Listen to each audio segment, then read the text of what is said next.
ای فدای تو هم دل و هم جان، بین نثار رهت هم این و هم آن. دل فدای تو چون تویی دلبر، جان نثار تو چون تویی جانان. دل رهاندن ز دست تو مشکل، جان فشاندن به پای تو آسان. راه وصل تو راه به آسیب، راه وصل تو راه پر آسیب. درد عشق تو درد به درمان، بندگانیم جان و دل بر کف، چشم بر حکم و گوش بر فرمان. به نام خداوند متعال. سلام عرض میکنم خدمت شما متعلمین عزیز صنف دهم. محمد علی نجفی هستم، مدرس درس ادبیات دری. در 8مین جلسه از مباحث ادبیات دری با 2 موضوع در خدمت شما بزرگواران خواهیم بود. موضوع اول حقوق زنان در جامعه است و موضوع دومی که در خدمت شما عزیزان هستیم مراحل سگانه نگارش است. دوستان امروز می‌خواهیم در مورد این 2 موضوع با شما صحبت نماییم. با ما همراه باشید.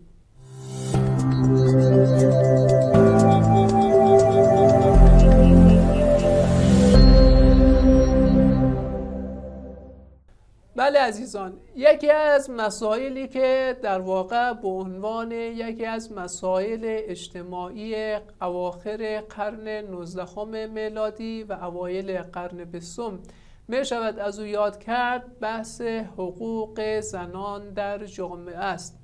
می دانید که کشور عزیزمان افغانستان سالیان متمادی درگیر جنگ‌های داخلی بود و همین امر باعث شد که بسیاری از مسائل و مباحثی که تحت عنوان مسائل اجتماعی و فرهنگی از او یاد می شود کمتر به او پرداخته شود.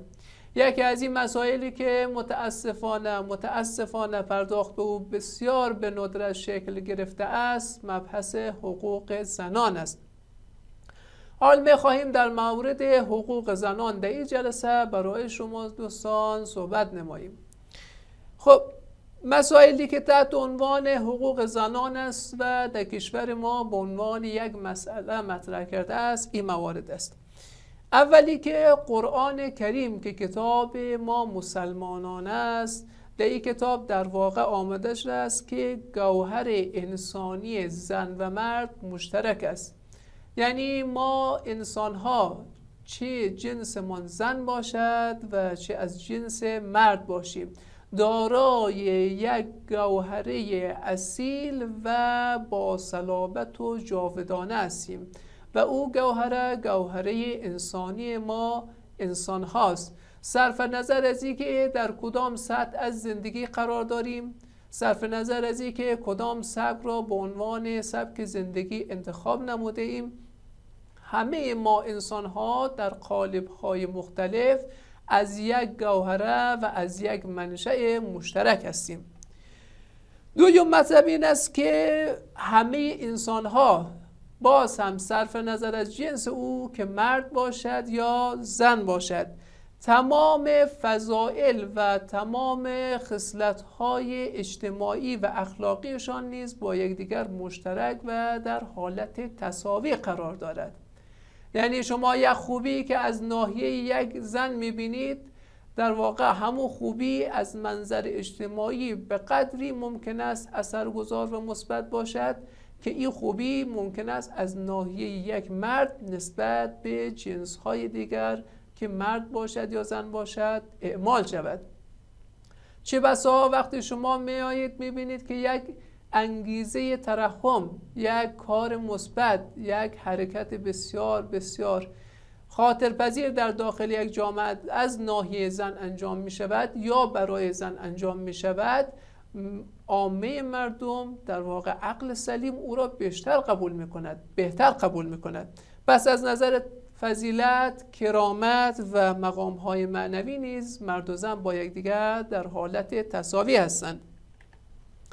مورد بعد عدم تفاوت زن و مرد از نظر قوه استعداد و ذکاوت است.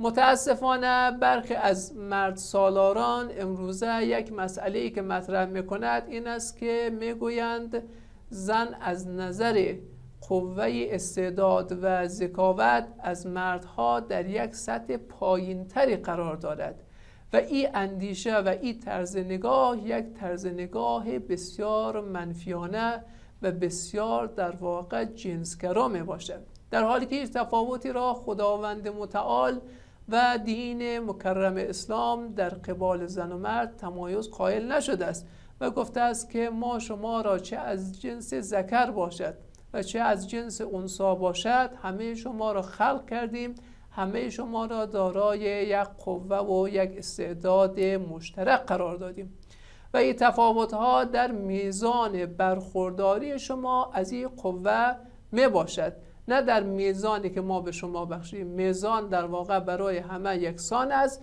ولی نحوه بهره برداری و برخورداری از این قوه بستگی به خود ما دارد.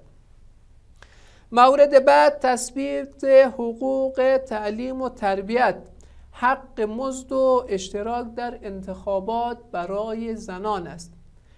در اواخر قرن 19 و اوایل قرن 20 جنبش‌های بسیار به نفع زنان و برای زنان و توسط زنان در امریکا انجام شد. این جنبش‌ها از آمریکا شروع می شود، آغاز می شود و کم کم به کشورهای دیگه و بلاد دیگه سرایت می کند. همین امر باعث می شود که زنان نسبت به جایگاه خود، نسبت به حقوق فردی و حقوق اجتماعی خود در واقع آگاه شود و یک سری حرکت‌هایی از جمله راهپیمایی، شرکت در مجالس زنانه، شرکت در محافل اجتماعی که در واقع نگاه جنسیتی و نگاه زنانه دارد رو شرکت کنند این زنان و این امر باعث شود که احقاق حق در یک جامعه، چه جامعه اسلامی باشد و چه غیر اسلامی، در واقع باعث می شود که جایگاه زنان به یک جایگاه والاتر و بالاتر قرار گیرد. یکی از نقش‌های اساسی که زن می تواند بعد از ازدواج به او بپردازد نقش مادری است، چون بدانید زن با ازدواج کردن در محیط جدید یک خانواده دارای دو نقش می شود. نقش اول بدون وجود فرزند است و در قبال شوهر در واقع می باشد این نقش، و اون نقش زن بودن است برای یک زن و زن بودن یا همسر بودن. و نقش دوم که نقش بسیار مهمتر است، نقش مادر است که با وارد شدن یک شخص ثالث در محیط خانواده که یک فرد تحت عنوان فرزند قرار می گیرد، چه دختر باشد و چه پسر فرقی نمی کند، باعث می شود که نقش دیگری برای او زن در داخل خانواده نهاده شود و اون نقش چیست؟ نقش مادری است. نقش مادری بسیار مهمتر از نقش همسری برای شوهر است. چرا؟ چون این زن در داخل خانواده مهمترین وظیفه او تربیت افراد جامعه، تربیت فرزندان خود به عنوان یک فرد مفید برای جامعه است. اگر تربیت یک کودک در محیط خانواده تربیت نامناسب، نامطلوب باشد، او فرد به عنوان یک شخصیت ضد اجتماعی در محیط جامعه شناخته می شود. ممکن است به عنوان یک دزد و سارق، ممکن است به عنوان یک بدهکار، ممکن است به عنوان یک دزد، ممکن است به عنوان یک تبهکار، ممکن است به عنوان یک قاتل، به عنوان در واقع یک شخصیت‌های اجتماعی که از نظر جامعه مطلوب شناخته نمی‌شوند، این فرد در واقع تربیت شود توسط تربیت نامناسب مادر در محیط خانواده.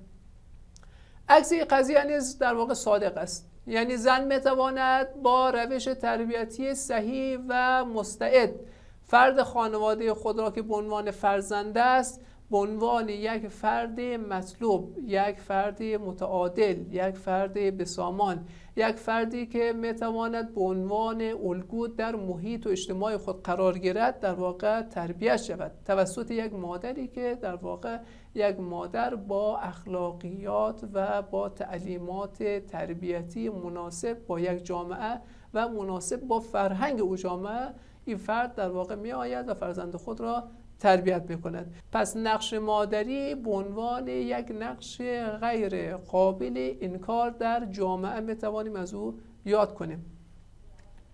مورد بعد احترام دولت و ملت افغانستان است.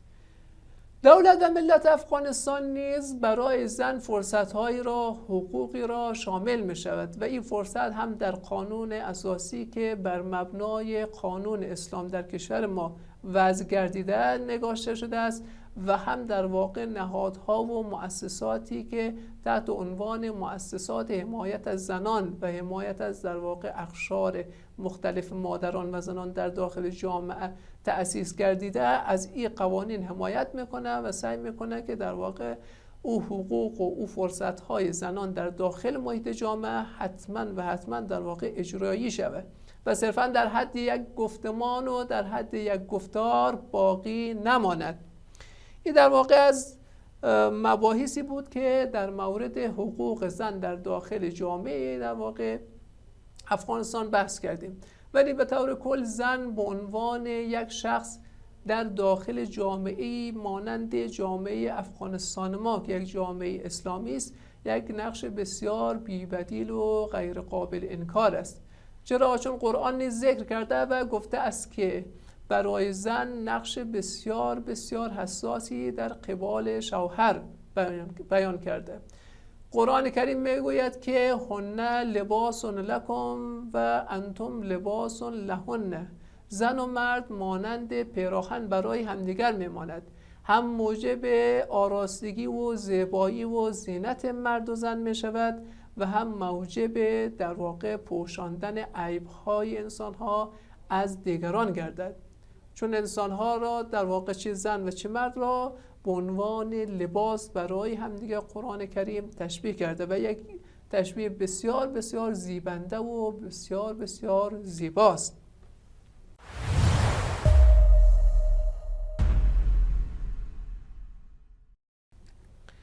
خب در بخش دوم صحبت‌های ما امروز دوستان در مورد مراحل نگارش و انشا می‌خواهیم با شما صحبت کنیم. برای نگارش 3 مرحله قابل ذکر است. مرحله اول مرحله ایجاد فکر است. یعنی چه؟ پیش از آغاز نگارش باید فکر کرد و موجب می شود که طرح نوشته در ذهن پدید آید و شکل گیرد. دوستان بدانید هر زمانی که ما اقدام میکنیم میخواهیم در واقع یک نوشته ای را، یک طرحی را، یک موضوعی را بر اساسش بنویسیم، قبل از نوشتن نیاز به تفکر است. یعنی مرحله ایجاد فکر اولین مرحله و اولین گام برای نوشتن است. تا زمانی که شما در مورد یک موضوع مشخص فکر نکنید، تا زمانی که شناخت نسبت به یک موضوع نداشته باشید، قلم فرسایی کردن، نوشتن و نگارش کردن یک امر کاملا بیهوده است. یعنی لازمه هر نوشتنی فکر کردن و اندیشیدن در مورد او قضیه است. به قول یکی از بزرگان میگفت که ما تسلیم و احترام گذار به او استادی هستم که طریقه اندیشیدن را به ما بیاموزد، نه طریقه اندیشه ها و گفتارها و نظریات مختلف را. پس او چیزی که مبنای هر نوشته میتواند قرار بگیرد در وهله اول مرحله ایجاد فکر است. به طور کل افکار از 2 منبع اصلی دوستان سرچشمه میگیره. یعنی اینطور میشود گفت که 2 منبع اصلی سرچشمه افکار انسانی در قالب 2 نوع است. یک در واقع مطالعات، مشاهدات و تجربه شخصی است. یعنی اون چیزی که در واقع من به عنوان یک نویسنده میخواهم در واقع در مورد یک قضیه بنویسم، نیاز است که ابتدا وارد یک جامعه بشوم، وارد یک کتابخانه بشوم، وارد یک میدان فیلد بشوم و در واقع بیم در مورد موضوع مورد نظر خود تحقیق کنم، ببینم چه اطلاعاتی، چه داده های خامی، چه دیتاهایی در مورد این قضیه نصیب ما می شود. منبع دوم در واقع مشاهدات و تجربیات دیگران است. گاهی ما وارد کتابخانه میشویم و کتابها را به عنوان یک منبع دست اول در مورد موضوع خود سرچ میکنیم و جستجو مینماییم، ولی خب اطلاعات کافی در این مورد در این منابع موجود نمی باشد. میرویم وارد فیلد میشویم، وارد میدان میشویم، تحقیق میکنیم، باز هم میبینیم اطلاعات ما اطلاعات بسیار اندکیه، ولی میرویم در مورد موضوع مشخص خود به سراغ کسانی که یا در این زمینه فعالیت کردن، کار کردن، به عنوان محققین قبلی در مورد این موضوع بودن، یا میرویم سراغ کسانی که در این زمینه ریش سفیدن، نویسنده اند، صاحب تجربه اند، اطلاعاتی دارند که این اطلاعات در زمینه نگارش و موضوع مورد علاقه ما بسیار بسیار مفید فایده است و میرویم از این تجربیات در واقع کمک میگیریم. این دو منبع به عنوان منابع اصلی ایجاد فکر در ذهن انسان در حوزه نگارش می باشد.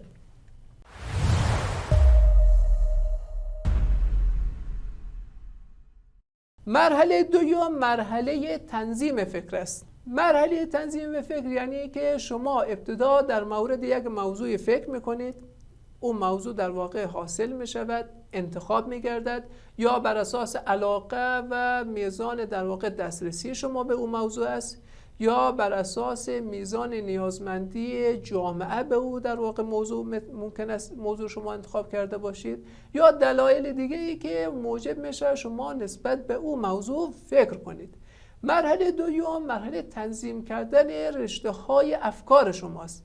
یعنی شما در مورد چیزی که فکر کردین، موضوعی که انتخاب کردین، می آیین و در واقع یک سلسله چیدمانی دارین، یک ساختار ذهنی برای خودتان انتخاب میکنید و در او قالب ساختاری می آیید نوشته خود را در واقع پیاده می سازید.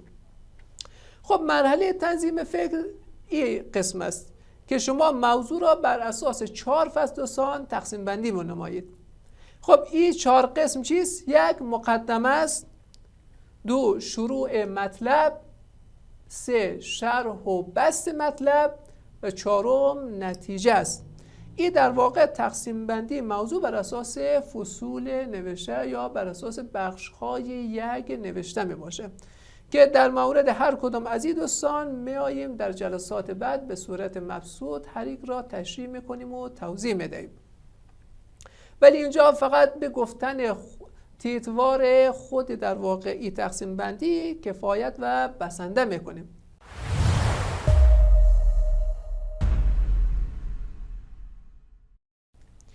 مرحله آخر که مرحله بیان فکر است که شما بعد از اینکه ابتدا فکر کردین، ایجاد یک فکر در ذهن شما اتفاق افتاد، بعد تنظیم نمودید، ساختار بندی کردید مطلب خود را، فکر خود را، وارد مرحله سوم میشوید که مرحله بیان کردن و گفتن فکر است. خب حال ما چگونه یک فکر را بیان کنیم؟ در اینجا برای شما این را توضیح میدهیم.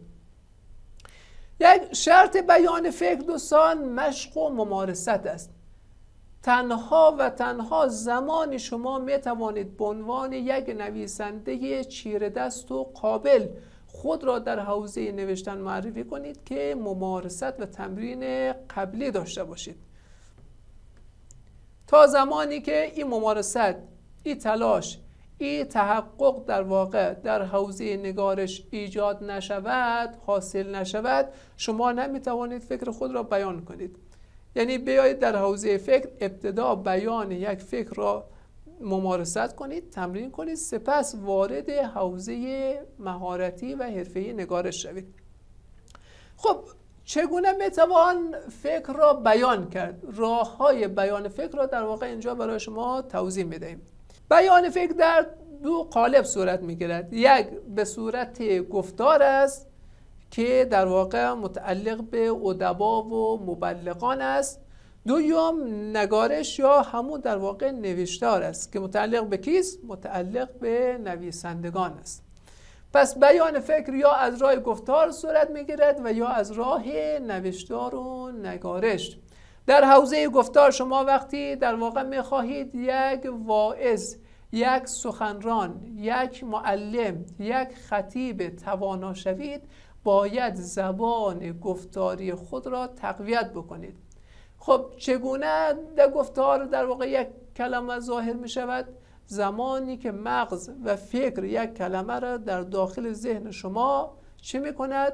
آنالیز می کند، در ذهن شما تحلیل می کند او کلمه را، او جمله دستور، اون در واقع مغز دستور می دهد او کلمه و او جمله را شما بیان می کنید. از چه طریق؟ از طریق زبان گفتار بیان می کنید. که کسانی که در حوزه سخنرانی کردن، در حوزه معلمی کردن، در حوزه موعظه فعالیت میکنن، زمانی میتوانند خطیب توانا، معلمی توانا شوند که زبان گفتاریشون زبان بسیار چیره دستی باشد.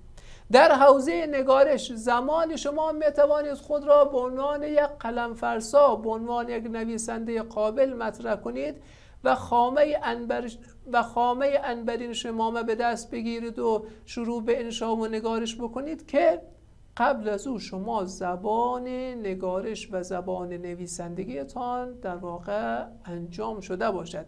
ممارست مشق قبلی کرده باشید، بعد بیایید در واقع بنویسید، تکرار کنید، تمرین کنید، تکرار کنید، تمرین کنید تا این قابلیت در ذهن شما، در دست شما، بر زبان شما، در نگارش شما این توانایی کم کم خود را نشان دهد که نویسندگان اگر میخواهند در واقع یک نگارنده خوب باشند، در بیان فکر خود باید همیشه تمرین بکنند. این یک از راه‌های بیان فکر است.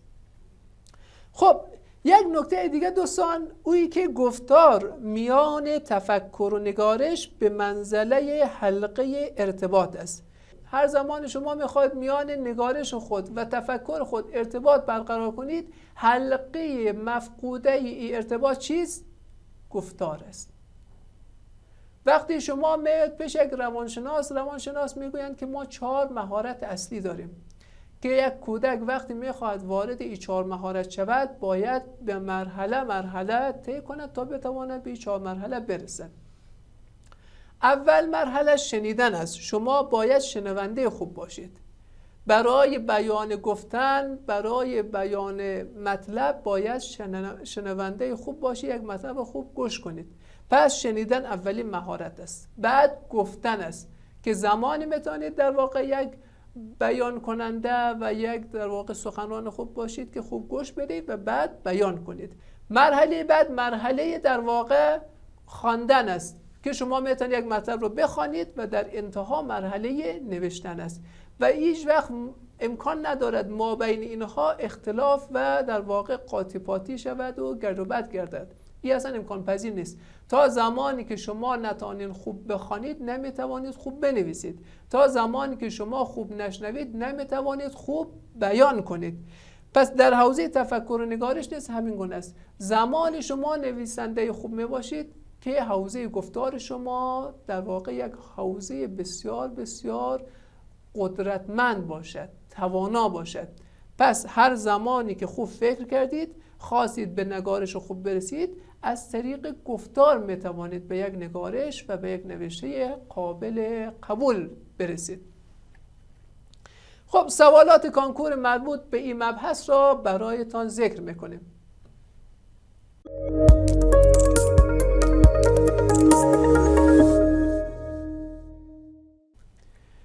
سوال اول میگوید که ای بیت شیرین نشد چو زحمت ما در وظیفه‌ای، فرخنده تر ندیدم از این هیچ دفتری. در کدام مورد است؟ در کدام مورد است؟ فرم اول فاریاب است این سوال. خب 1 مقام زن، 2 مقام دفتری، 3 مقام خرد و 4 مقام سیاسی. کدام یک از این مقام ها میتواند بیان کننده بیت بالا باشد؟ اگر شعر بالا رو معنا کنیم، در مرتبه و جایگاه مادری در واقع این مطلب بیان شده و احترام و تکریم کرده جایگاه مادر. پس گزینه صحیح بر اساس این توضیحات می شود گزینه شماره 1 مقام زن. سوال بعد میگوید افکار از کدام موارد ذیل سرچشمه نمیگیرند؟ یعنی کدام یک از این موارد سرچشمه افکار نیست؟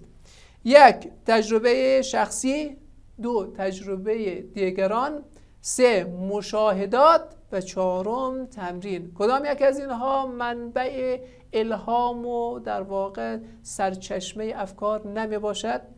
گزینه صحیح گزینه تمرین است. تمرین می تواند در راه بیان یک فکر به ما کمک کند دوستان، در راه بیان کردن یک فکر، ولی الهام بخش یک فکر نمی تواند باشد. الهام بخش در واقع کدام است؟ تجربه دیگران است، تجربه شخصی شماست و مشاهداتی است که یا حاصل از شماست و یا حاصل از دیگران است. سوال بعد میگوید چه چیزی میان تفکر و نگارش به منزله حلقه مفقود است؟ یعنی هر زمانی که شما میخواهید ما بین تفکر و نگارش ارتباط برقرار کنید، چه چیزی میتواند این ارتباط را برقرار سازد؟ 1 گفتار، 2 رفتار، 3 مشاهده و 4 تجربه. کدام یک از این 4 مورد حلقه ارتباط میان تفکر و نگارش است؟ متعلم عزیز فلفور جواب بده برای ما. گزینه صحیح کدام گزینه است؟ گزینه درست می شود گزینه شماره 1 گفتار.